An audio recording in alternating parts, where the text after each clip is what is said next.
Bible مقدس کی 26ویں کتاب حزقیل کی کتاب۔ مختصر تعارف۔ حزقیل نبی 586 قبل مسیح میں سقوط یروشلم سے کچھ عرصہ پہلے سے کچھ عرصہ بعد تک بابل میں جلا وطن تھا۔ اس کا پیغام صرف بابل میں اسیر لوگوں کے لیے نہیں بلکہ یروشلم میں باقی رہ جانے والے لوگوں کے لیے بھی تھا۔ حزقیل کی کتاب کے 6 بڑے حصے ہیں۔ پہلا، خدا کی طرف سے حزقیل کو نبی ہونے کی بلاہٹ۔ دوسرا، لوگوں کو آگاہی اور انتباہ کہ تم پر خدا کا غضب نازل ہوگا اور یروشلم زوال پذیر اور تباہ و برباد ہوگا۔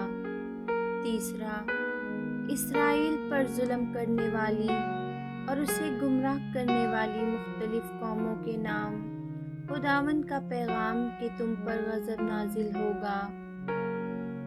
چوتھا، سقوط یروشلم کے بعد اسرائیل کے لیے تسلی اور روشن تر مستقبل کا وعدہ۔ پانچواں، جوج کے خلاف نبوت۔ چھٹا، حزقیل ایک بحال شدہ ہیکل اور قوم کی تصویر پیش کرتا ہے۔ حزقیل مضبوط اور گہرے ایمان اور اعلیٰ قوت تخلیل کا مالک تھا۔ اسے بہت سی پوشیدہ باتوں کی خبر رویاؤں کے ذریعہ ملی۔ اس نے بہت سے پیغام جاندار اور شگفتہ علامتی انداز میں دیے۔ حزقیل نے باطنی یعنی دل اور روح کی اثر نو بحالی اور تجدید کی ضرورت پر خاص زور دیا ہے اور تاکید سے بتایا کہ ہر فرد اپنے گناہوں کا ذمہ دار ہے۔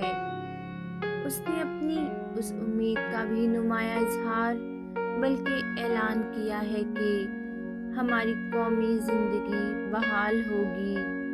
بحیثیت کاہن اور نبی، وہ ہیکل اور پاکیزگی کی ضرورت میں خاص دلچسپی رکھتا تھا۔